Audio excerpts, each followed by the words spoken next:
Bonjour à toutes et bonjour à tous. Ravi de vous accueillir pour ce webinaire de début d'année. Vous êtes nombreux à participer à ce webinaire, plus de 350 inscrits, collaborateurs du groupe Crédit Agricole et clients qui est avec nous ce matin. J'ai le plaisir d'introduire et d'animer ce webinaire et je suis entouré par Ludovic Flandin qui est directeur du pôle RSE, ETI et grande entreprise chez R3. Bonjour. Et Nicolas Bernard, qui est directeur du pôle PME et ETI. Bonjour à tous, bonjour à toutes. Alors tout d'abord, avant de démarrer, on est en début d'année, nous voulons vous souhaiter les meilleurs vœux pour 2025, des vœux les plus sincères à titre personnel pour chacune et chacun d'entre vous, bonheur et santé. Pour les entreprises que vous représentez, c'est d'être dans une dynamique favorable au niveau de l'activité, et dans une dynamique créatrice de valeur. Et après, au niveau du Crédit Agricole et notre partenaire R3, eh bien, c'est de vous accompagner dans des démarches de décarbonation, enfin de transition vers une économie plus durable. Alors comment vous accompagner? Eh bien, c'est notamment avec l'appui de notre partenaire stratégique R3, qui est à nos côtés pour vous apporter des solutions à vos projets. Alors peut-être pour démarrer le webinaire, je vous présente le plan. Donc on va rappeler les fondamentaux de la CSRD. On va passer d'abord sur une phase d'accompagnement humain à travers le cas d'une ETI accompagnée dans le secteur de la logistique, du transport et de l'immobilier. On viendra ensuite sur davantage des aspects outils avec Report CSRD, et puis le cas d'une PME qui a été accompagnée, pour penser ensuite à la session de questions-réponses. Alors le titre de ce webinaire, c'est comment vous préparer à la CSRD dans la dernière ligne droite. Mais en fait, on le voit davantage comme une opportunité. Ludovic et Nicolas auront l'occasion de l'exposer, plutôt qu'une contrainte réglementaire. En termes de déroulé, ce qu'on vous propose, c'est de consacrer 40 à 45 minutes aux présentations pour laisser 10-15 minutes aux questions. Donc n'hésitez pas à poser vos questions à travers l'outil, vous en avez la possibilité et nous y répondrons tout à l'heure.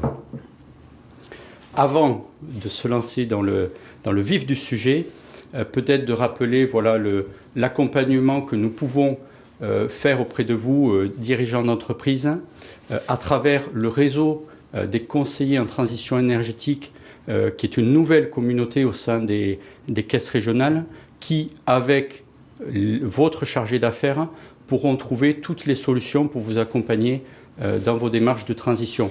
Et ces solutions, on les bâtit avec nos partenaires, qu'ils soient nationaux ou locaux, parmi lesquels R3, qui va compléter cette présentation avec Nicolas tout de suite. Merci beaucoup Pascal pour cette introduction. Mes meilleurs vœux à toutes et tous en cette nouvelle année 2025. Pour introduire très sommairement, je vais peut-être présenter R3. Qu'est-ce qu'on fait aujourd'hui en tant que partenaire du Crédit Agricole. R3 aujourd'hui, c'est une structure qui a pour vocation à proposer des solutions sur tous les enjeux de la transition écologique et sociale. Pour ça, on est organisé autour de 3 pôles d'expertise. Un premier pôle d'expertise autour de la RSE et de la CSRD, comment structurer sa démarche et sa stratégie RSE, mais également comment se mettre en conformité avec la CSRD, qui est plutôt l'intention d'aujourd'hui. Mais le but étant d'avoir l'approche la plus holistique qu'on peut avoir autour de la transition. On est aussi là pour vous proposer des solutions autour de la décarbonation, réalisation de bilan carbone et de stratégie de décarbonation, qui est un des enjeux fondamentaux de la CSRD, comme on va le voir tout à l'heure. Et également sur la partie performance énergétique, qui est en général un des enjeux prioritaires quand on réalise son bilan carbone Scope 1, Scope 2. Évidemment, on a d'autres sujets d'expertise, mais ce sont les 3 expertises principales qu'on va mettre en avant aujourd'hui. Enfin, pas forcément aujourd'hui, mais qu'on a l'habitude de mettre en avant, en tout cas auprès de nos clients. Pour ça, on a évidemment des experts, plus de 80 experts aujourd'hui qui sont engagés sur l'intégralité de ces sujets pour des accompagnements d'ingénierie ou de conseil, mais également des outils digitaux, des outils, des plateformes qui vont être le support de nos accompagnements pour à la fois vous faire monter en compétence sur la gestion de ces enjeux, mais également vous outiller pour vous autonomiser dans cette gestion. Et puis également des solutions de financement qui soient des subventions, mais également de l'appui à l'investissement au moment de mettre en œuvre une feuille de route. Parce que quand on s'engage dans la décarbonation, dans la RSE, dans la CSRD, on voit qu'on a des choses à mettre en œuvre, des investissements à faire, et ces choses-là, il faut qu'on soit capable, avec le Crédit Agricole, de vous accompagner, de vous mettre entre guillemets sur les rails de comment je vais être en capacité de financer ce que la transition va pouvoir me coûter et qui représente en effet souvent une opportunité de positionnement ou une opportunité de différenciation, comme on va le découvrir juste après. En quelques chiffres, R3 aujourd'hui c'est plus de 140 collaborateurs répartis dans toute la France. On a 7 agences en région. On est principalement basé à Paris, mais on est également en développement sur les régions de Aix, de Lille, de Nantes, de Bordeaux, de Strasbourg et de Lyon. C'est plus de 1300 entreprises accompagnées auprès desquelles on essaye à chaque fois de quantifier nos impacts, que ce soit en réduction de consommation d'énergie ou de réduction des émissions de gaz à effet de serre. Comme vous pouvez le voir ici, ce sont même des objectifs extra-financiers qu'on aime bien se donner au niveau de R3, être capable de s'assurer qu'on a de l'impact chez les clients avec lesquels on a l'habitude de travailler.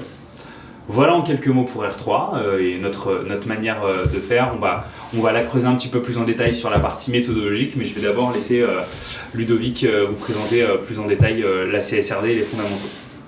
Oui, merci beaucoup Nicolas, bonjour à tout le monde. Alors quelques fondamentaux, on ne va pas non plus être trop long puisque ça fait déjà plus d'1 an que beaucoup d'entreprises françaises travaillent sur ce sujet, mais il est important de pouvoir s'aligner sur les intentions de cette réglementation, ses objectifs et comment ça se passe.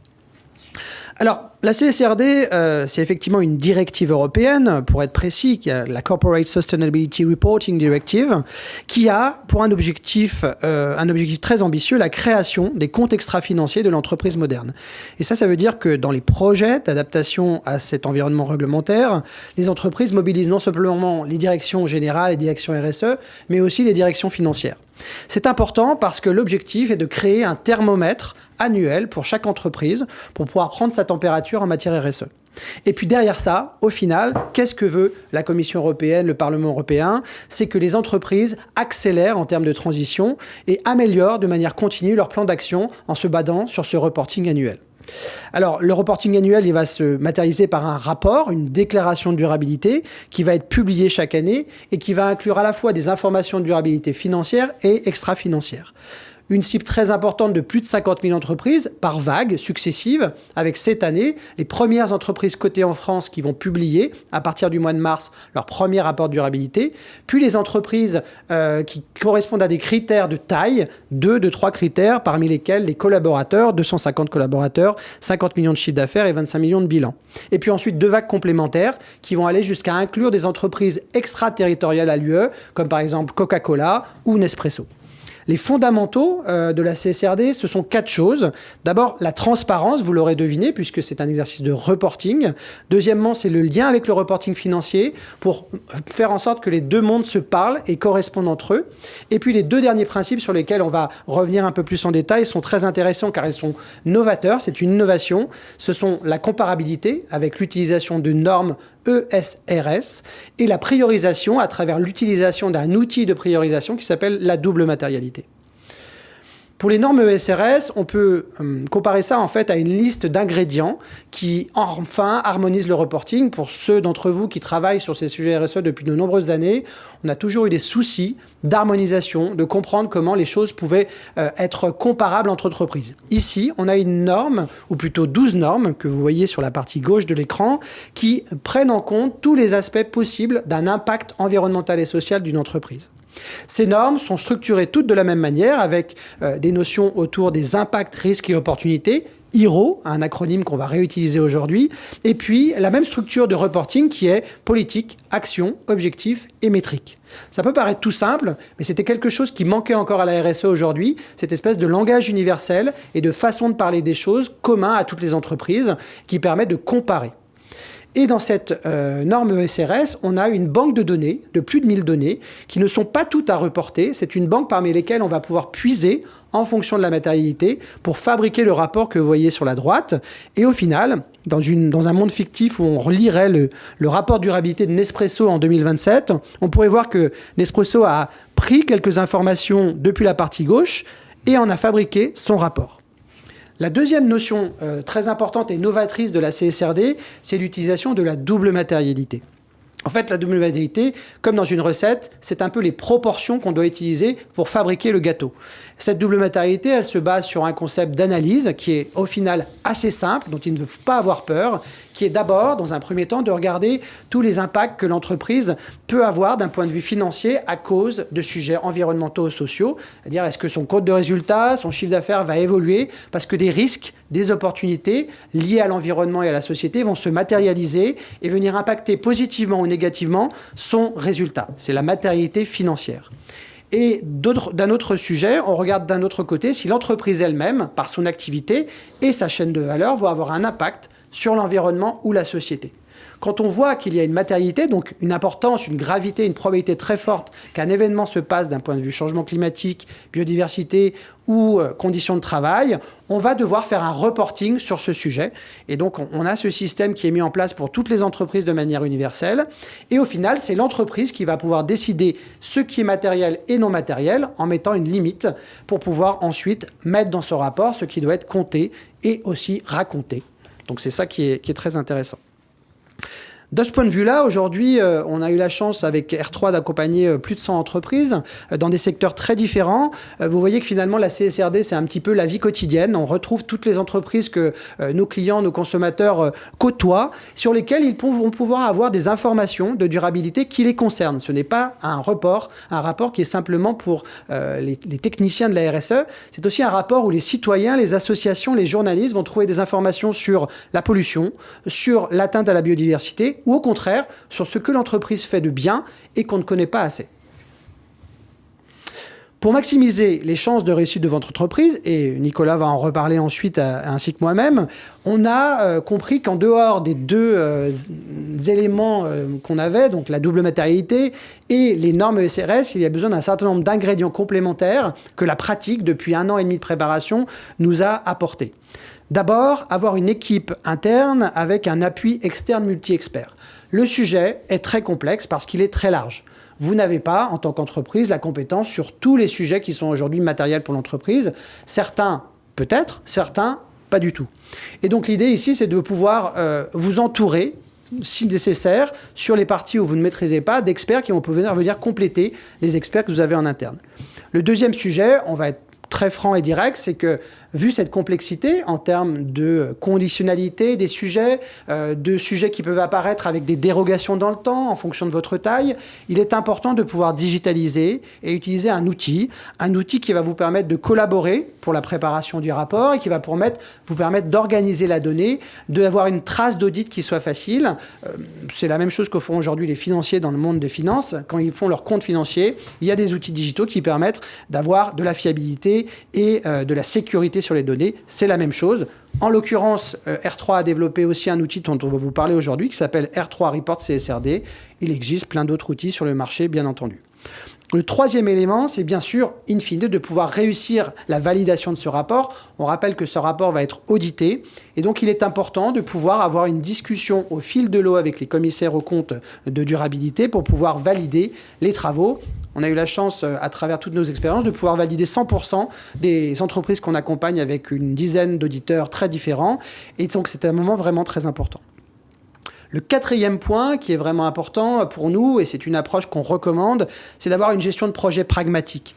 Ne pas rentrer dans un projet qui aurait une dimension bureaucratique trop importante en cherchant comment, à travers les enseignements de la double matérialité et de ce qu'on va trouver en termes de données disponibles, l'entreprise peut mettre en place des solutions rapides, des quick wins en anglais, et faire des choix réalistes par rapport à la complexité en se disant par exemple que dans un premier reporting, on va avoir certains sujets qui seront peut-être exclus parce que la donnée n'est pas disponible ou que l'entreprise n'a pas de ressources là-dessus. Et ça, ce sont des discussions qu'on peut avoir avec les auditeurs pour faciliter le reporting. D'ailleurs, Ludovic, vous pouvez accompagner les entreprises de manière plus ou moins importante, plus ou moins poussée, en fonction de l'organisation que l'entreprise a déjà mise en place, son staffing quelque part. Effectivement, l'intérêt, c'est de pousser à l'autonomie de l'entreprise. Nous, on a intérêt à disparaître le plus rapidement possible. Donc, si une entreprise a certaines ressources humaines ou expertes disponibles, on ajustera l'accompagnement en fonction de ça. Et puis pour certaines entreprises, on est même sur des formats de coaching où finalement on est en transmission. On a aussi des formats de formation où on forme les futurs responsables de la CSRD dans l'entreprise. Dernier point pour finir sur comment maximiser les chances de réussite, c'est de pouvoir avoir cet état d'esprit dès le début qui est de se dire comment la CSRD peut être utile pour ma feuille de route business. Comment je peux identifier des risques ou des opportunités que je n'avais pas forcément identifiées avant. Et donc, l'information va être disponible et utile pour le directeur financier. Comment je peux identifier des impacts importants que mes parties prenantes me remontent, où je dois accélérer sur mon plan d'action. Et puis aussi, peut-être, comment j'identifie des sujets qui sont moins prioritaires, où j'avais quelque chose dans mon rapport RSE, mais finalement, ce n'était pas très prioritaire. Là, la CSRD donne la possibilité de ne pas le mettre dans le rapport et donc de focuser les priorités sur d'autres sujets qui sont matériels. Ça, on l'oublie trop souvent. Et c'est ainsi, avec ces différents sujets-là, qu'on essaye de mettre en place des accompagnements qui se passent bien. Vraiment, il faut arrêter de se faire peur sur la CSRD. On est quand même dans 100% des entreprises qu'on accompagne qui s'en sortent sans problème. Et puis, un petit peu de cocorico, on a aussi en France beaucoup d'entreprises qui sont en avance sur la RSE, qui se font des DPEF, notamment depuis plein d'années, et donc qui sont plutôt confortables par rapport à ça. Donc, on n'est pas le pays qui doit avoir le plus de peur de ce sujet et de ce projet. Pour finir sur l'introduction CSRD, où en sont les entreprises aujourd'hui ? Celles qui vont publier en 2025 ont audité leur matérialité, elles sont en train de collecter les données. Les premiers rapports vont sortir. On sait qu'on a souvent un très bon élève du CAC 40 qui est Unibail-Rodamco-Westfield qui va sortir son premier rapport de durabilité dans la deuxième quinzaine de mars, normalement, comme tous les ans. Donc on pourra voir à quoi ça ressemble, en vrai. Et puis, toutes les entreprises qui doivent publier l'an prochain, en 2026, on a à peu près un peu plus de la moitié, on pense, qui ont lancé leur matérialité. Certaines, un quart, qui sont déjà dans la finalisation de l'analyse d'écart entre les données actuelles disponibles et les données nécessaires. Et puis, certaines même qui ont commencé à faire un reporting à blanc. Ne pas oublier que beaucoup d'entreprises qui sont plutôt des petites entreprises ou des PME sont impliquées dans cet exercice parce qu'elles doivent donner des données. Peut-être traduire gap analysis, des sujets nouveaux. Gap analysis, analyse d'écart, donc une analyse d'écart entre les données qu'on a déjà disponibles d'un point de vue RSE et celles qui sont demandées dans le cadre du reporting de CSRD. Passons à un cas concret, Nicolas, si vous voulez bien. Oui, tout à fait. Alors, comme l'indiquait Ludovic, un des facteurs clés de succès de s'engager dans une démarche CSRD, c'est de se lancer avec des experts. Et pour ça, on veut l'illustrer avec le cas d'une ETI qu'on a accompagnée, qui avait une forme de complexité qui, vous allez le voir, que la CSRD a permis de soulever et de résoudre. Alors, le contexte de la préparation de la CSRD, on vous parle d'une entreprise de entre 4500 et 5000 collaborateurs qui intervient sur plusieurs secteurs d'activité, principalement sur le secteur de la logistique, mais également sur le secteur du transport, ainsi que sur le secteur de l'hôtellerie-restauration. La complexité de la CSRD, c'est de devoir raisonner en périmètre consolidé, c'est-à-dire qu'on va devoir regarder des périmètres qui potentiellement ne sont pas toujours des périmètres organisationnels avec lesquels la société a l'habitude de raisonner. On a besoin de regarder dans un groupement de PME le périmètre consolidé, même quand on a 80 directeurs opérationnels, 80 entités juridiques, 80 filiales qui ont chacune une autonomie. Chacune de ces filiales, avec l'exercice de la CSRD, va devoir se plier un petit peu comme sur la comptabilité financière sur lequel elle doit remonter annuellement les éléments financiers pour le rapport consolidé, le rapport de gestion qui est publié et présenté aux actionnaires. De la même manière, il faut faire cet exercice sur les données extra-financières. Le contexte de la préparation à la CSRD, c'est d'identifier comment on va pouvoir fonctionner tout au cours de l'accompagnement avec une société qui a une complexité importante. Et dans ce cas-ci, c'est plus de 70 entités juridiques et 3 secteurs d'activité différents. Ce que ça veut dire, c'est qu'on va devoir à la fois gérer la complexité organisationnelle, 70 entités juridiques qui, à terme, vont devoir faire remonter plus ou moins de la donnée en fonction du niveau d'implication qu'elles vont avoir avec la société mère, le groupe, mais également 3 secteurs d'activité qui vont avoir des matérialités différentes. Parce que ce que vous disait Ludovic en introduction, c'est que en fonction du secteur d'activité, on ne va pas forcément avoir la même matérialité sur les enjeux. Et vous comprenez bien que sur l'hôtellerie-restauration, on n'a pas les mêmes problématiques environnementales que sur le secteur du transport et de la logistique. Ce sont des choses qu'il va falloir être capable de prendre en compte pour éviter de demander à l'hôtellerie-restauration de répondre à des indicateurs qui vont concerner que les activités logistiques et immobilières. Et de la même manière, manière, être capable de faire cet effort de pédagogie auprès de l'entreprise pour qu'elle ne se retrouve pas à faire du reporting sur des choses qui lui paraîtraient inutiles, mais également d'embarquer les auditeurs dans les choix méthodologiques qui vont nous permettre d'aboutir à ces conclusions. Donc je reviens sur cette présentation, vous l'avez compris, des activités de transport, des activités de logistique, des activités d'hôtellerie-restauration qui du coup ont chacune leur complexité. Quand on va dérouler une méthodologie autour de la CSRD, comment ça va se dérouler ?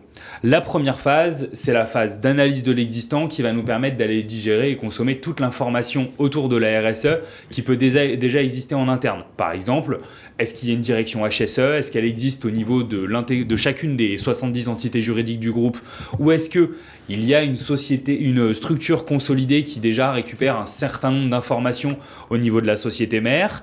Est-ce que sur la partie RH, chacune des entités est complètement autonome ? Ce sont ces choses-là où on va devoir comprendre organisationnellement comment fonctionne la structure et puis quels sont les documents qui sont déjà formalisés.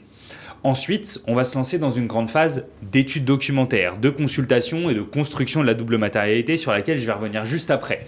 Cette phase d'analyse, ce qu'elle va nous permettre de construire, c'est concrètement quels sont les enjeux, quelles sont les normes, quels sont les indicateurs qui vont être matériels pour moi et donc ce sur quoi je vais avoir besoin de faire du reporting. Ce qui est matériel, c'est ce sur quoi je vais avoir besoin de faire du reporting et ce que je vais devoir introduire dans mon rapport de durabilité.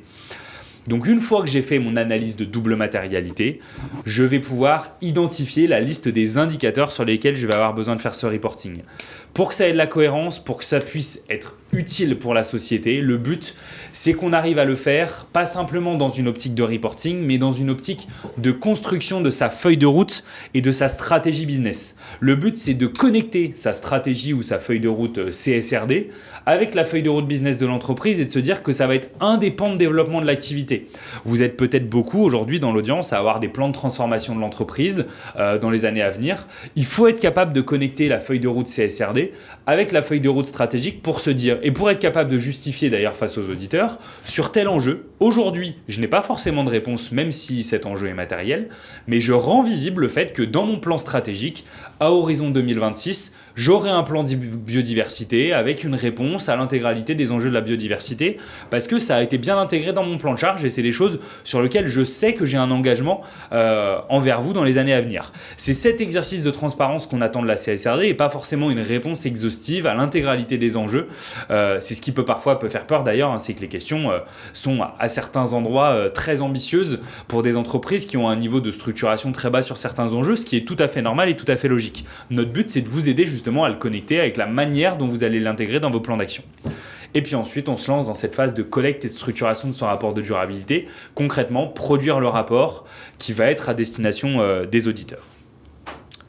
Si on revient sur la phase d'études documentaires, de consultation et de construction de la double matérialité, alors nous aujourd'hui, sur la phase de consultation, ce qu'on aime bien faire, c'est d'identifier dès le cadrage l'intégralité des parties prenantes qu'on va avoir besoin de mobiliser. Sur la partie matérialité financière, c'est-à-dire déterminer quel va être l'impact potentiel sur le chiffre d'affaires, la rentabilité des activités d'entreprise, que ce soit d'un point de vue risque ou opportunité, on va aller chercher beaucoup de parties prenantes internes. On aime bien parler aux directions générales et aux directions administratives et financières sur ces sujets-là pour bien valider les parties pris opérationnels qui auront pu être pris avant.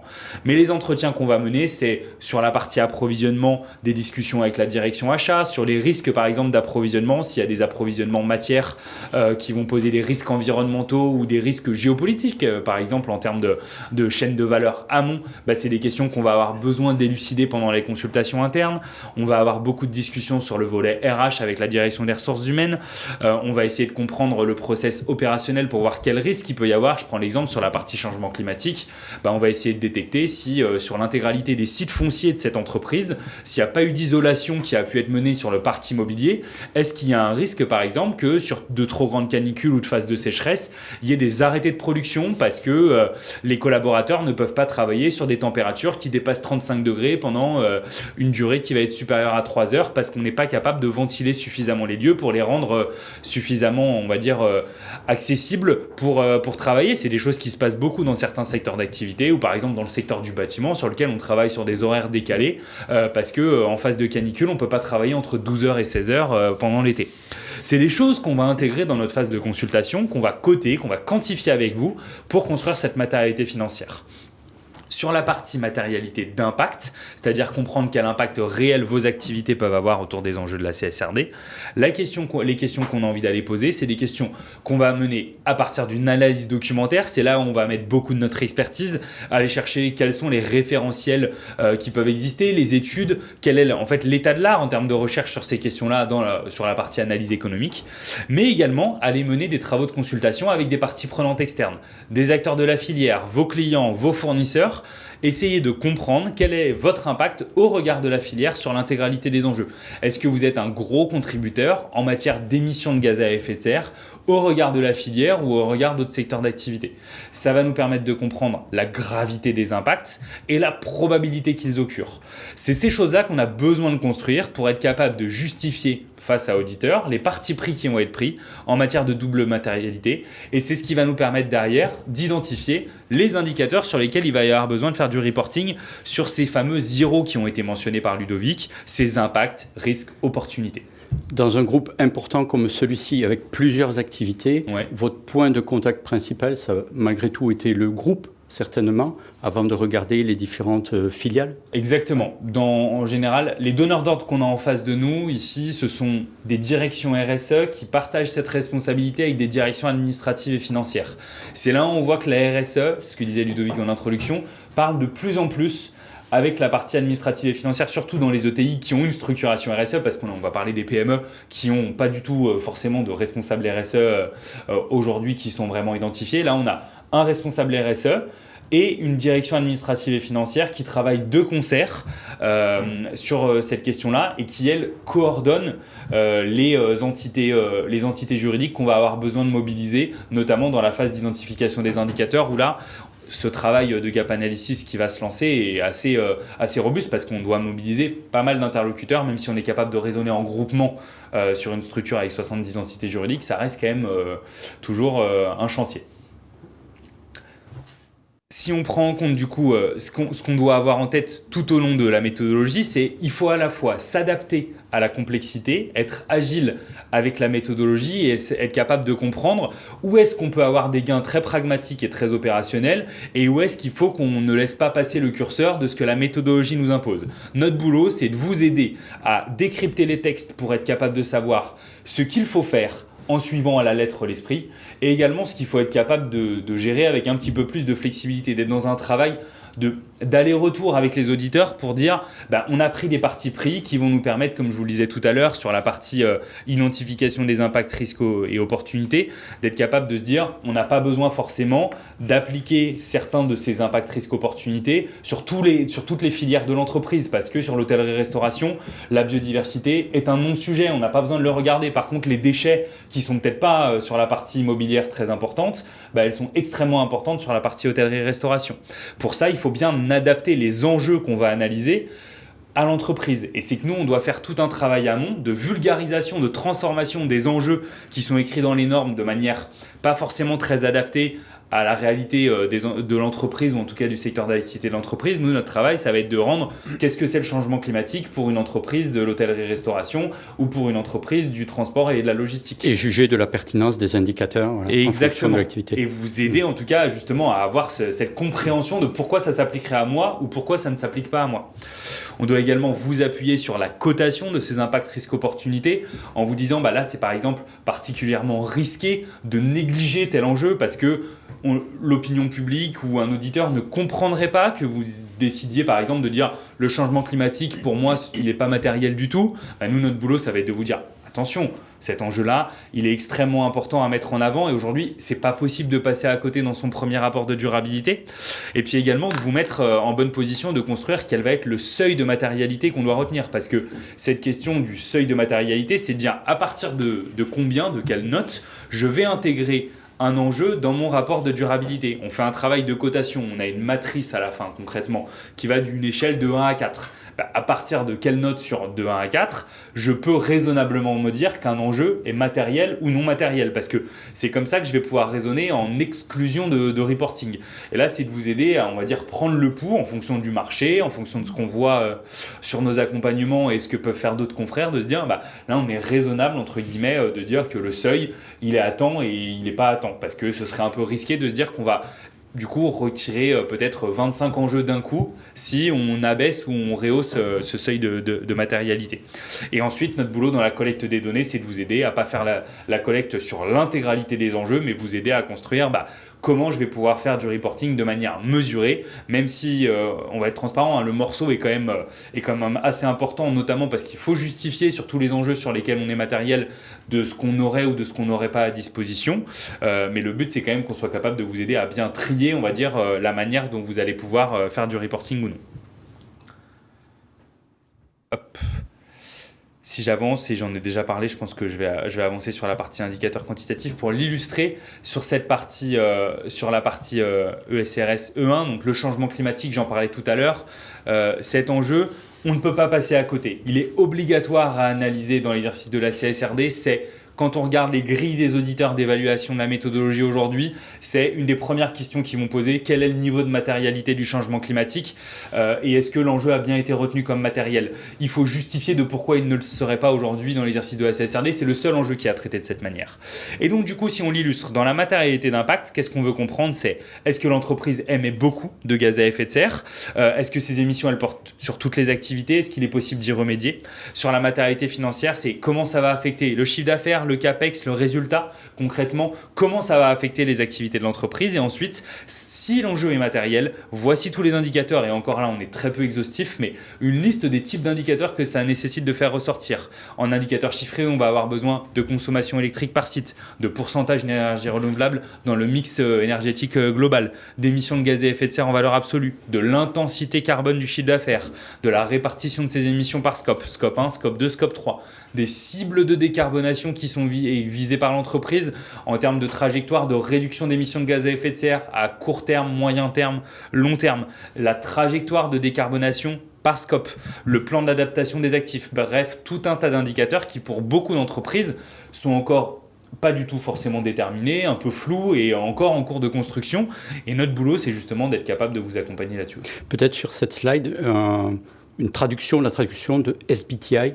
SBTI, Science Based Target Initiative, aujourd'hui sur la partie décarbonation, quand on fait un plan de décarbonation, qu'on a une trajectoire de réduction de ses émissions, si on veut l'avoir tamponné, validé, SBTI est un organisme qui va permettre de dire je valide que cette trajectoire de réduction s'inscrit dans un cadre qui respecte l'accord de Paris. C'est-à-dire la trajectoire de réduction, elle est jugée assez ambitieuse par l'organisation internationale SBTI comme respectant une trajectoire alignée avec net zéro. C'est-à-dire, traduction, je m'engage à la hauteur de ce qu'on aimerait, en tout cas, que toutes les entreprises soient capables de faire.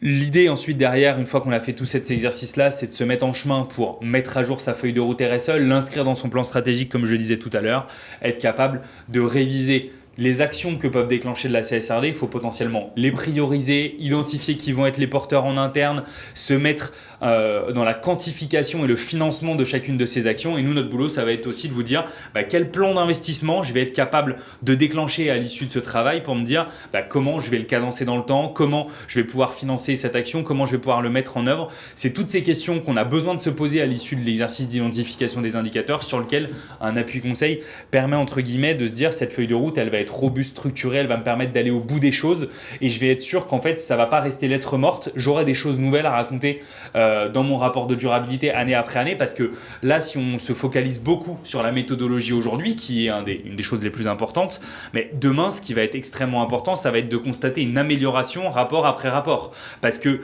le but de l'exercice de la CSRD, ça va être de juger de la progression des organisations une année après une autre. Et c'est ce sur quoi une feuille de route, un plan d'action est extrêmement important important, notamment pour cadencer ses actions et pour avoir des choses à raconter année après année.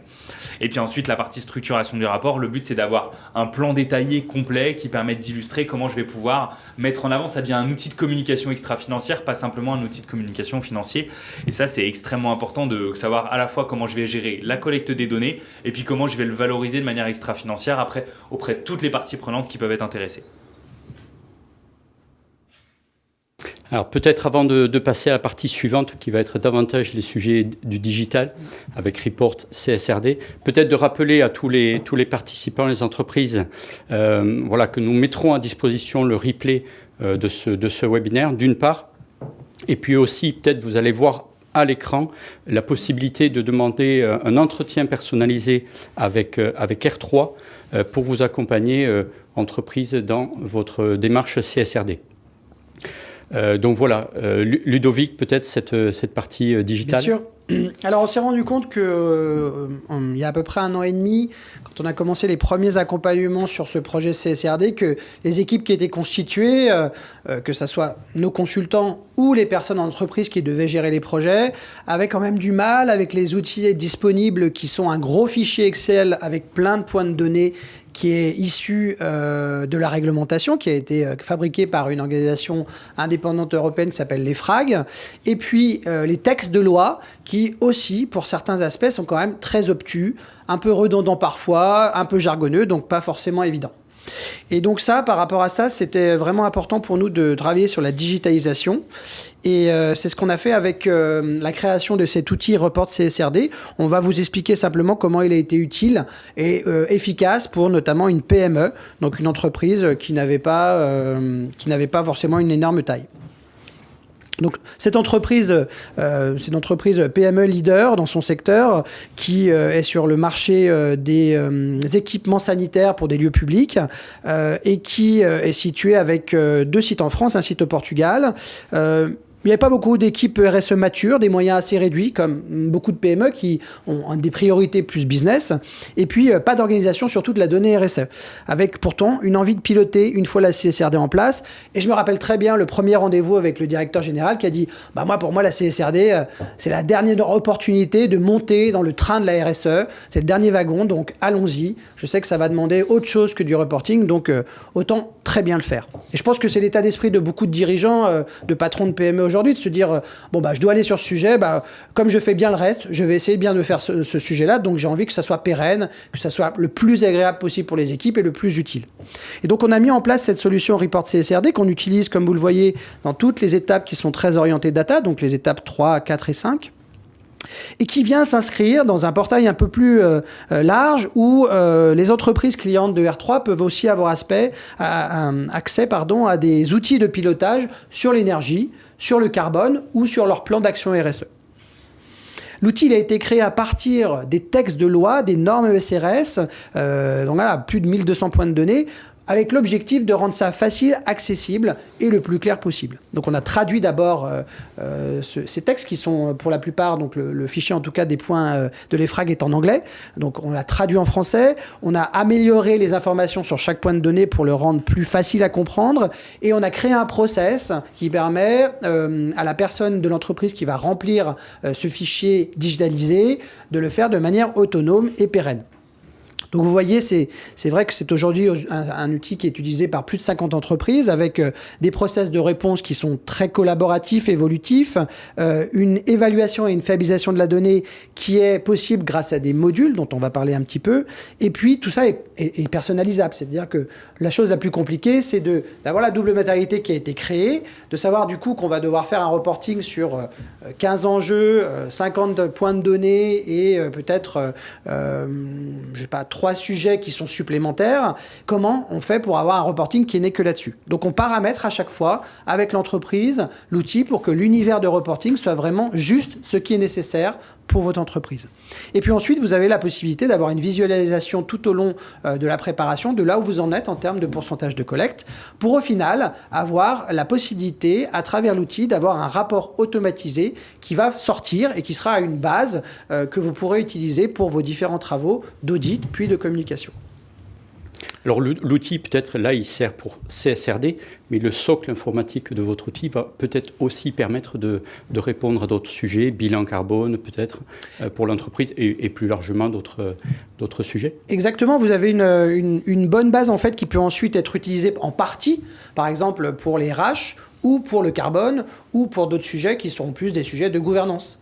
Et donc, vous allez avoir la possibilité d'utiliser aussi ces bases de données pour ensuite, par exemple, les piloter. Parce que la CSRD, on en parle toujours comme d'un reporting, mais une fois que l'entreprise a en face d'elle un cockpit de pilotage avec beaucoup d'informations, pour certains sujets stratégiques, elle va avoir envie et besoin de le suivre au semestre, au trimestre ou au mois, pour pouvoir tenir ses objectifs. Parce que dans la CSRD, Nicolas l'a dit, il y a aussi une notion d'objectif. Le directeur financier qui voit dans son rapport des objectifs 2030 sur le carbone ou la diversité, va se dire il faut quand même qu'on les fasse. Parce que nos investisseurs, les banquiers, les assureurs, etc., vont regarder ce reporting et vont se dire c'est l'entreprise qui met en jeu quand même sa crédibilité, plus seulement sur le financier, mais aussi sur l'extra-financier. Donc cet outil collaboratif, il a été très utile à la PME qu'on a accompagnée parce qu'il a permis en fait de créer un process de collaboration qui n'existait pas. Dans beaucoup de PME aujourd'hui, la façon de travailler la donnée RSE n'est pas structurée. Donc à travers un outil, ça permet aussi à différents départements, différentes directions, d'avoir leur univers commun où ils vont pouvoir collaborer dessus, faire des commentaires sur les données, le directeur financier va pouvoir travailler sur la donnée, et puis on va aussi avoir la possibilité que un consultant ou un auditeur collabore en direct. Donc il y a un gain de temps vraiment assez phénoménal sur ce sujet. Et puis vous verrez que les questions sont beaucoup plus faciles à comprendre que la plupart des textes de la CSRD, puisqu'elles ont été, on va dire, traduites en langage commun. Et toujours de la même manière, vous avez pour chaque question la possibilité de visualiser votre progression entre la soumission des données et leur validation. De la même manière, nous avons développé dans l'outil avec des retours clients, puisqu'on utilise les retours clients au fil de l'eau pour améliorer les choses, beaucoup de modules pour faire de la revue de données. Pour un certain nombre de données, c'est la première fois que vous faites un reporting dessus, notamment des textes narratifs qui expliquent votre politique ou votre action. Eh bien, le consultant ou un autre collaborateur ou le directeur juridique va avoir envie de revoir les choses, de vérifier que c'est conforme. Donc, on a des modules de vérification de la donnée qui permettent de l'améliorer en continu sans attendre le prochain reporting. De la même manière, la fabrication automatique d'un rapport de durabilité est possible. Elle est souvent demandée pour nos entreprises qui sont le moins avancées RSE et qui n'ont pas le luxe de se payer un rapport RSE communicant. Elles ont juste envie d'avoir un rapport qui va leur permettre de respecter la réglementation et d'être disponible en temps et en heure pour les auditeurs et ensuite pour pouvoir le mettre sur leur site web. Ça, c'est possible aussi grâce à l'automatisation du plan détaillé et de la fabrication du rapport dans l'outil. Voilà pour ces différents éléments. Et juste pour finir sur le témoignage avec cette PME, on a été vraiment content de les accompagner puisque à travers l'utilisation de l'outil et leur retour en continu, ils ont finalement gagné en autonomie. Et aujourd'hui, sans avoir une équipe RSE en place, ils sont capables de travailler sur ce sujet RSE en collaboration entre la direction financière, les RH, la direction générale et les services techniques ou qualité, sans avoir besoin forcément de créer une usine à gaz. Donc c'est ça aussi qui est très intéressant, je trouve. Alors peut-être de rappeler, juste avant de passer à la phase de questions-réponses, Nicolas va nous faire une synthèse, une conclusion de ces présentations. Nicolas, voilà, qu'est-ce qu'il faut retenir ? Qu'est-ce qu'il faut retenir de cet exercice ? Ce qu'il faut retenir, c'est que déjà la CSRD, c'est évidemment un bouleversement complet de la manière dont on va parler de RSE dans les années à venir. C'est un bouleversement complet parce que ça va devenir la clé de voûte, l'indicateur de comparaison unique pour les entreprises européennes en matière de performance extra-financière. C'est, comme le disait Ludovic, c'est du coup maintenant le moment où il faut prendre le pli parce que demain, ce sera un critère de comparaison encore plus important que jusqu'ici le bilan carbone ou EcoVadis pouvait l'être pour des organisations. Ça va devenir le seuil de comparabilité de toutes les entreprises d'un seul et même secteur parce qu'on aura la capacité de regarder des choses qui seront homogènes et harmonisées, qui seront réglementaires. Et ça, c'est quelque chose qui va devenir de plus en plus présent pour pour les organisations qui structurent des politiques d'achat responsables et qui regardent ces critères-là notamment. C'est pour ça qu'il est très important de se mettre en ordre de marche pour réussir le défi de la CSRD. C'est pour ça que nous, on a la conviction qu'aujourd'hui, ce qu'on est capable d'apporter aux organisations, que ce soit en termes de relations clients, d'outillage, mais également d'appui expertise, ce sur quoi on n'est pas revenu, et c'est la multi-expertise qui va me permettre de répondre déjà à quelques questions qui ont pu être posées, c'est de se dire qu'en fait la CSRD, elle touche à énormément de choses dans les organisations. On va parler de pollution, de biodiversité, de changement climatique, d'énergie, de social, et c'est des choses sur lesquelles on ne peut pas s'improviser expert de chacune de ces choses-là, et on a besoin d'avoir des structures qui ont la robustesse de comprendre la complexité que peuvent revêtir chacune de ces choses dans les organisations. Notre multi-expertise, notre capacité à aller piocher dans des expertises autour de la décarbonation, autour des enjeux du social, autour de la biodiversité, font que c'est des choses sur lesquelles on aura la capacité de se mettre à niveau de tous les interlocuteurs qu'on aura en face de nous, ou d'intégrer la complexité que ces enjeux peuvent revêtir quand ils sont nouveaux pour les organisations. Je pense notamment à la biodiversité qui n'est pas du tout couverte. Cette multi-expertise, elle est extrêmement importante, notamment parce qu'il y a beaucoup d'entreprises qui vont se lancer dans l'exercice de leur premier bilan carbone en se lançant dans la démarche de la CSRD. Et donc oui, en effet, le but, c'est qu'on soit capable d'avoir à la fois l'expertise autour de la CSRD, mais aussi d'être capable de proposer l'appui à la structuration, à la réalisation d'un bilan carbone, ou la revue critique du bilan carbone, ou la réalisation de sa première feuille de route de décarbonation, parce que c'est ce qui est attendu dans la CSRD.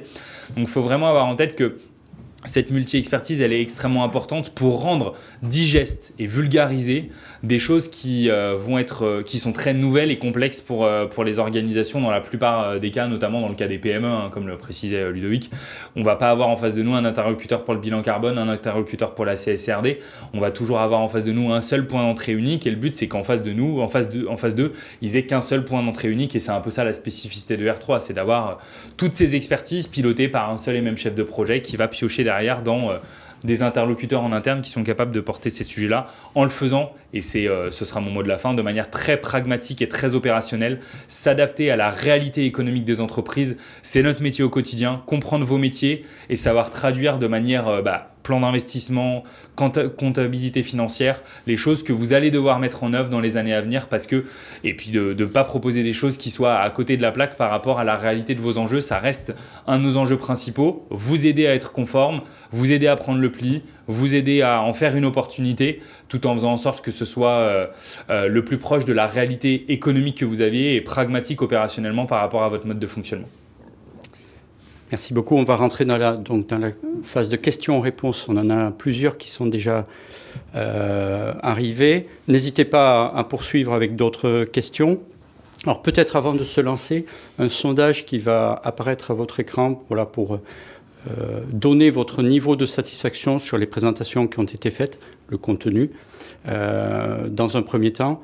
Et puis vous aurez aussi la possibilité à nouveau de solliciter un entretien avec les équipes R3 pour regarder de plus près ce sujet de la CSRD.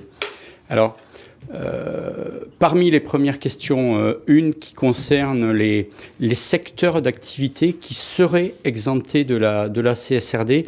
Et puis j'ai vu une deuxième question sur le total bilan, finalement, est-ce 20 millions ou 25 millions d'euros qui rendent éligibles les entreprises à la CSRD? Je vais répondre. Aujourd'hui, il n'y a pas de secteurs qui sont exemptés. C'est-à-dire que la CSRD s'adresse en France à toutes les entreprises qui dépassent les seuils, qui ont du chiffre d'affaires. Ça peut être par exemple des bailleurs sociaux, ça peut être des entreprises du monde privé, du monde public. Et donc, il n'y a pas véritablement d'exemption. Par contre, il y aura des normes sectorielles complémentaires qui vont arriver dans un second temps, et certains secteurs arriveront plus vite que d'autres. Et pour les seuils, il faut savoir que c'est le seuil de 25 millions d'euros qui est retenu, 30 millions pour les groupes consolidés, et donc c'est bien ce seuil-là qu'il faut retenir. Est-il possible d'avoir le fichier Excel des data points de chaque ESRS en français ? Il n'existe pas. Il n'existe pas en français aujourd'hui. C'est bien pour ça qu'on a dû le traduire et qu'on l'a mis dans l'outil. Aujourd'hui, tout le monde travaille sur ce fichier en anglais. Et donc, il y a quand même un travail, effectivement, d'accaparement, on va dire, de transposition qui est important à faire. Est-ce que les données de double matérialité doivent être faites avec les parties prenantes ? Alors, c'est pas forcément une obligation dans le texte de s'engager avec la consultation de parties prenantes. Ça reste quand même quelque chose d'extrêmement important méthodologiquement d'embarquer ces parties prenantes dans la manière dont on va construire sa double matérialité, ne serait-ce que pour l'acceptabilité de ce qui va être fait en face des auditeurs. Alors, c'est pas une obligation, mais c'est fortement recommandé aujourd'hui. Et nous, c'est très très rare que ça ne se produise pas, entre guillemets. On va toujours au moins aller chercher un ou deux clients privilégiés, un acteur de la filière pour avoir quand même des retours terrain qu'on ne travaille pas simplement en chambre avec l'entreprise. Alors pour tous les participants, nous affichons en même temps, et vous le verrez en icône, un QR code qui vous permettra d'accéder à tous les webinaires qui ont été réalisés en 2024. Donc n'hésitez pas, avec votre smartphone à utiliser le QR code qui apparaît. Peut-être la question suivante, la plateforme digitale inclut-elle la taxonomie digitale et la transposition du rapport de durabilité en format XBRL? Alors, le format XBRL, non, on inclut la taxonomie pour répondre à votre question. On va faire dans le reporting des indicateurs taxonomiques. Par contre, sur le tagging XBRL, comme il n'est pas encore tout à fait finalisé et qu'en plus, dans la pratique, les entreprises de la première vague cette année vont pas faire le tagging XBRL parce que c'est une marche trop haute à franchir, on ne l'a pas encore développé. Ça sera sans doute fait dans un second temps, mais ce n'est pas la priorité des entreprises aujourd'hui. Ce qu'on leur demande, et ce qui va être validé par les auditeurs, c'est un rapport qui soit cette année en format XHTML, donc lisible par des machines et des individus, utilisable digital, mais pas avec ce tagging qui est effectivement assez complexe et pas encore finalisé. Une question qui touche au digital. Alors, est-ce possible d'avoir ce logiciel R3 Connect sans avoir pris l'accompagnement? Je compléterai la question en disant quelque part, R3, vous savez vous adapter quelque part à la maturité de l'entreprise et de pouvoir, en fonction de ça, apporter plus ou moins d'accompagnement déjà humain, mais aussi avec l'appui du digital. Oui, tout à fait.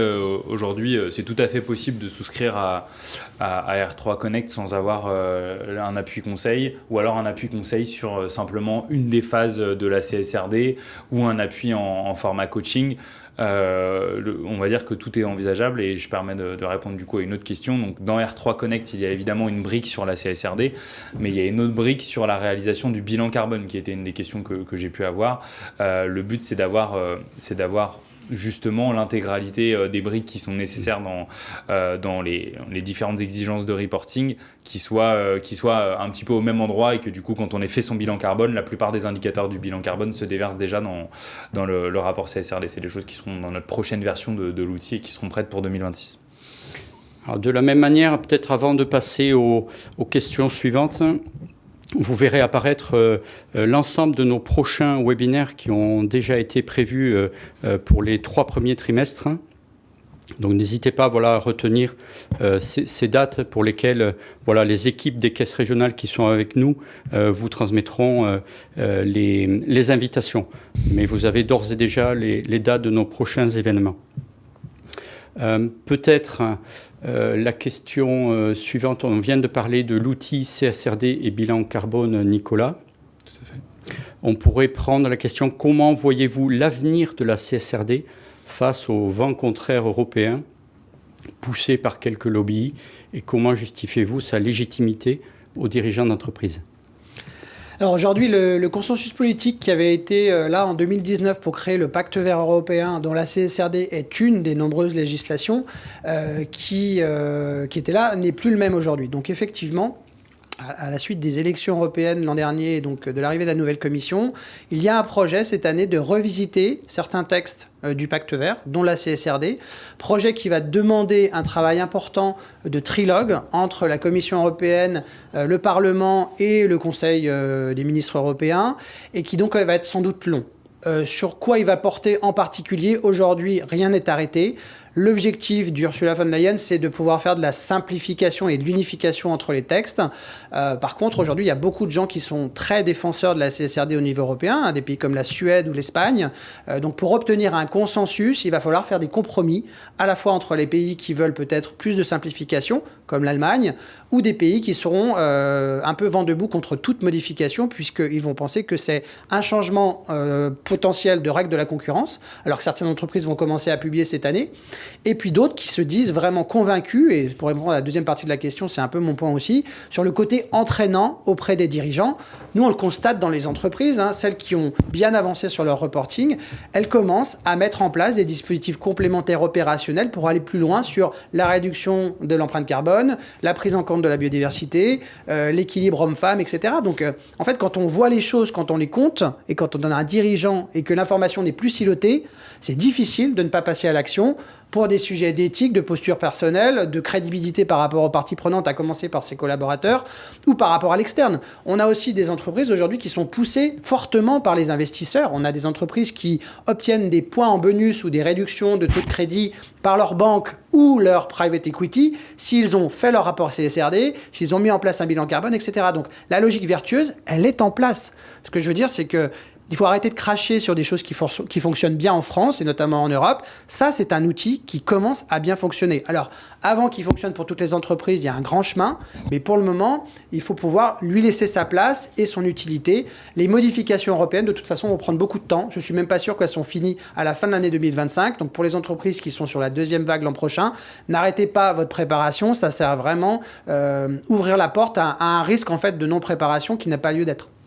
Et d'ailleurs, pour rebondir, il y a beaucoup d'entreprises françaises qui sont dans cette première vague là, qui vont publier en 2025, qui, ayant compris l'intérêt et surtout s'étant déjà positionnées, sont plutôt vent debout contre la dimension simplification. Il y a eu 2 tribunes successives qui ont été publiées, une très récente et une il y a quelques mois maintenant, d'entreprises qui disent ne simplifiez pas trop la CSRD parce que c'était un acquis qui permettra de différencier le marché européen par rapport aux autres marchés. Une question pour vous, Nicolas. Est-ce que le rapport CSRD doit être audité par les CAC qui auditent les comptes ou est-ce que nous pouvons nommer un autre CAC spécifique CSRD? Bien sûr, il est tout à fait possible de choisir un autre auditeur que son commissaire aux comptes standard pour la simple et bonne raison que le commissaire aux comptes standard n'a pas forcément l'accréditation pour être commissaire aux comptes verts ou organisme tiers indépendant. Donc vous pouvez tout à fait sélectionner un autre auditeur. D'usage, aujourd'hui, on voit quand même beaucoup que ce sont les auditeurs entre guillemets classiques qui restent installés parce qu'ils ont la connaissance de la structure. Mais ce qu'on constate, c'est que les coûts d'audit étant un petit peu démultipliés sur le sujet en ce moment, notamment pour ceux qui faisaient la déclaration de performance extra-financière et qui passaient à la CSRD, que la possibilité de mettre en concurrence ou de regarder d'autres auditeurs se fait assez régulièrement. On n'a pas de recommandation particulière par rapport à ça. Il faut être dans un travail, je pense, de co-construction de la réponse, mais aujourd'hui, on a du coup des auditeurs plutôt classiques ainsi que des OTI standards qui se positionnent, eux, vraiment sur la verticale de l'audit vert. La cotation des IRO est-elle véritablement nécessaire? Pas spécifiée en tant que telle dans la norme, me semble-t-il. Alors sur les différents aspects de la double matérialité, il y a 2 choses. Il y a effectivement ce qui était écrit spécifiquement dans la norme et l'autre chose c'est la pratique en fait qui s'est installée depuis 1 an avec les auditeurs et les entreprises. La pratique qu'on constate, nous on s'y est adapté et on fait une cotation des IRO, non seulement parce que c'est ce que demandent souvent les auditeurs, mais aussi parce qu'elle est plus opérationnelle. Quand on a une liste de risques opportunités liés à des sujets, à des enjeux concrets, caractériser, par exemple, le risque de pénurie d'une certaine espèce de chêne dans les forêts de l'ENF pour un fabricant de tonneaux, ça parle plus et c'est opérationnel par rapport à un sujet enjeu biodiversité. Donc c'est aussi pour ça qu'on l'utilise, même si effectivement, c'est pas stricto sensu de demander qu'on pourrait s'arrêter presque au niveau des enjeux sans basculer au niveau des IRO. On aurait pu la traiter tout à l'heure, Ludovic. Avez-vous des informations sur un éventuel moratoire ou report de l'entrée en vigueur de la directive CSRD en France? C'est ce que je viens de dire, c'est une décision européenne qui doit passer par un trilogue législatif qui va prendre du temps, mais qui va être initié cette année par la Commission. C'est public, donc il n'y a pas de mystère par rapport à ça. Aller jusqu'à un moratoire, il sera de toute façon impossible pour les entreprises qui ont déjà lancé leurs travaux, qui vont publier en mars. Il y aura un problème de timing, et on voit très bien que en termes de lobbying ou de pratique, c'est assez compenser entre ceux qui veulent aller plus loin, qui demandent par exemple que les entreprises américaines soient soumises à un reporting CSRD plus tôt, et ceux qui veulent aller moins vite. Mais ne soyons pas naïfs, de toute façon, s'il n'y a pas de CSRD, il y aura un reporting qui va nous être imposé par les Américains ou les Asiatiques. Donc c'est aussi un sujet de souveraineté et de compétitivité européenne, comme ça a été le cas sur d'autres sujets en amont. Sujet un peu plus technique, vous avez évoqué les subventions, vous évoquiez quelles subventions plus spécifiquement ? Alors sur la CSRD, la complexité, c'est que aujourd'hui, en termes de subventions, le principal pourvoyeur de subventions aujourd'hui sur ce sujet-là, c'est souvent BPI France. Et aujourd'hui, BPI France sur la partie accompagnement réglementaire n'a pas forcément toujours de poche de subventions. Aujourd'hui, les subventions qui existent principalement, elles sont plutôt sur les diagnostics environnementaux. Typiquement, pour faire son premier bilan carbone, on a pas mal de mécanismes de subventions avec notamment le diagnostic décarbonation qui est actuellement suspendu mais qui devrait probablement réouvrir incessamment sous peu à notre compréhension. Les subventions qu'on peut aussi trouver, c'est auprès des opérateurs de compétences, notamment sur des mécanismes de formation sur lesquels il y a des formations qui existent. On en fait d'ailleurs des formations à la CSRD qui peuvent être finançables par les OPCO pour se mettre le pied à l'étrier sur les sujets. Il y a également parfois les régions ou les collectivités qui peuvent proposer des poches de financement. Aujourd'hui, en tout cas, nous, ce qu'on voit, c'est plutôt côté OPCO sur la partie CSRD sur lequel il peut y avoir du financement si vous notamment vous voulez financer la formation en interne d'un collaborateur à la montée en compétence sur un poste de responsable RSE où là il est possible entre guillemets d'arriver à trouver du financement. Mais je vous avoue que sur la partie CSRD, c'est pas la plus systématique, c'est vraiment plutôt sur la partie décarbonation ou performance énergétique qu'on arrive à aller trouver des poches de subvention un peu plus régulières. Je vois qu'on arrive au terme de l'heure qui est prévue. Pour tous ceux d'entre vous qui peuvent rester avec nous, il nous reste 4-5 questions à traiter. On va essayer de les aborder rapidement. Une question concernant le chiffre d'affaires. Si celui-ci est atteint 1 an sur 2, comment se passe-t-il ? C'est un sujet de seuil, oui, quelque part. Alors, dans le décret, en fait, les seuils doivent être atteints sur les 2 années, de manière consécutive sur 2 ans. Donc effectivement, il faut quand même savoir qu'aujourd'hui, on ne sait pas exactement le nombre d'entreprises qui l'an prochain vont devoir faire le reporting parce qu'il y a ce sujet des 2 dernières années où on doit atteindre le seuil du chiffre d'affaires. Voilà, c'est ça la réponse en fait. Quelle est la question de tarification ? Quelle est la tarification de l'accès à la plateforme digitale R3 ? Et la plateforme est-elle accessible aussi aux auditeurs ou expert comptable de l'entreprise?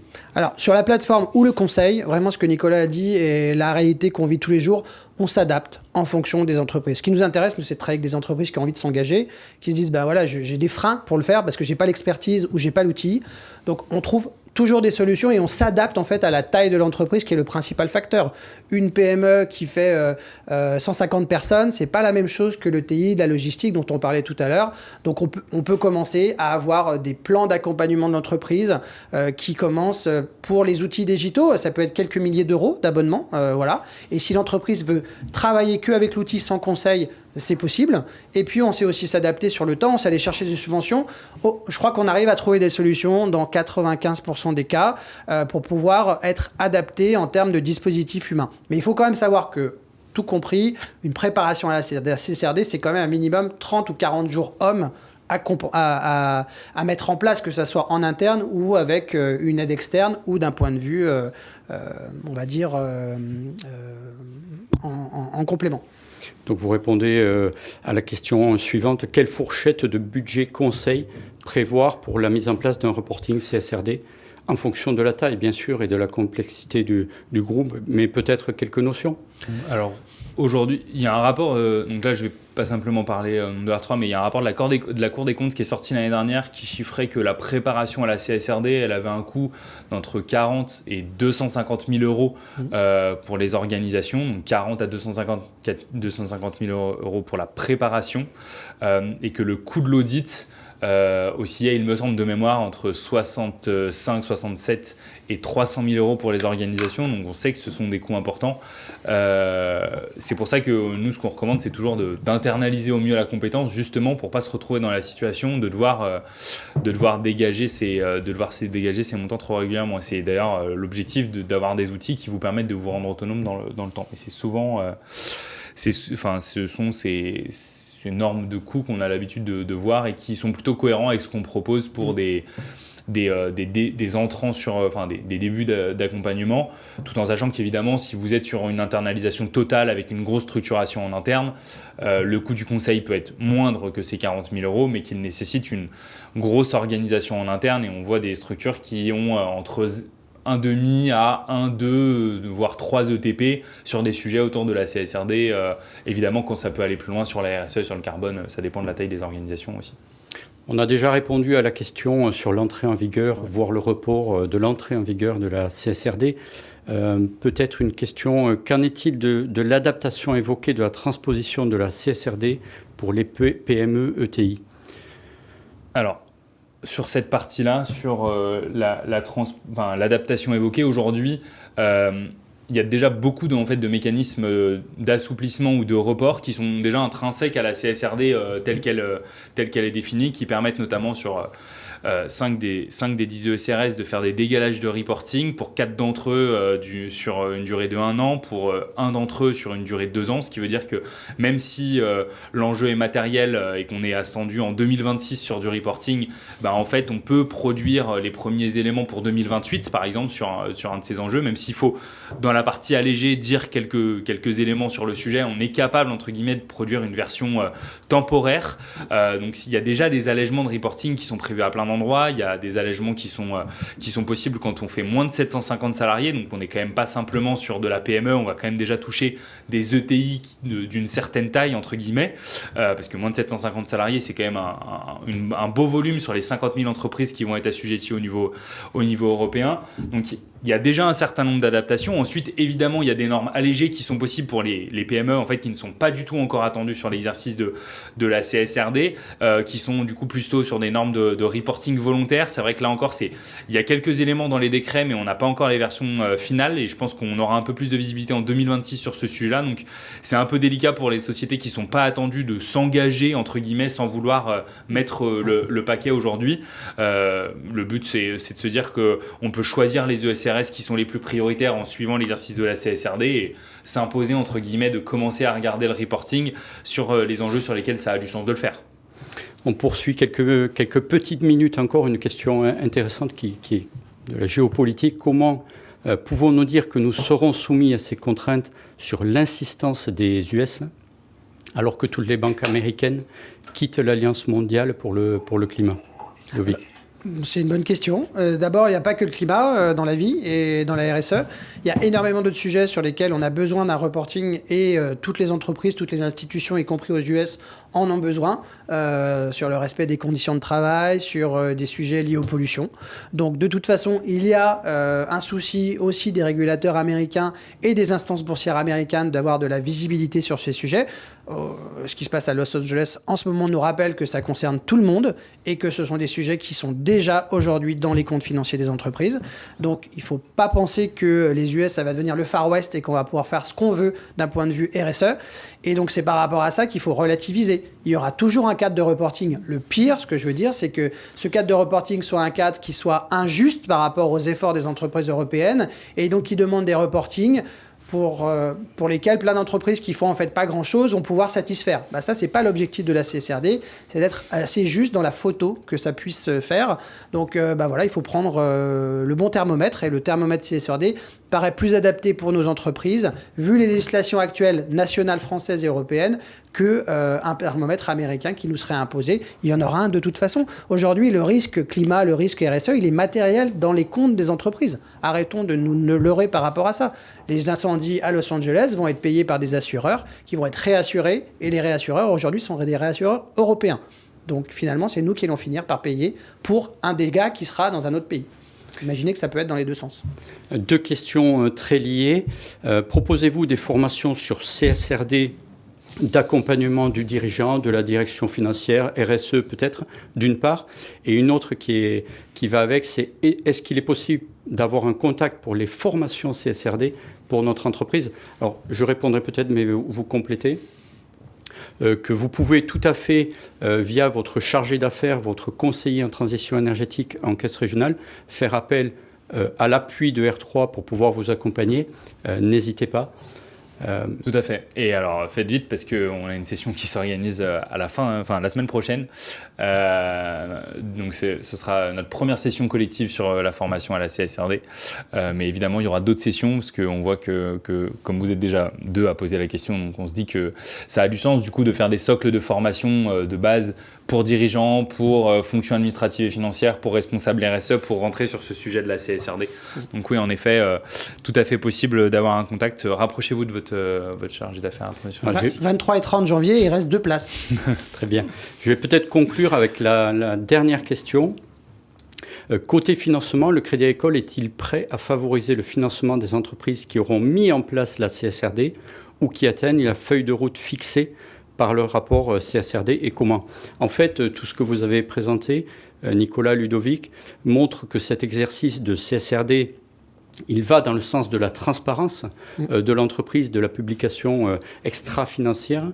Et je dirais que quelque part, le Crédit Agricole pourra s'appuyer sur cette transparence et tout ce qui sera mis en avant par le rapport CSRD, eh bien, pour accompagner un Crédit Agricole, accompagner les entreprises qui auront mis en place leur CSRD.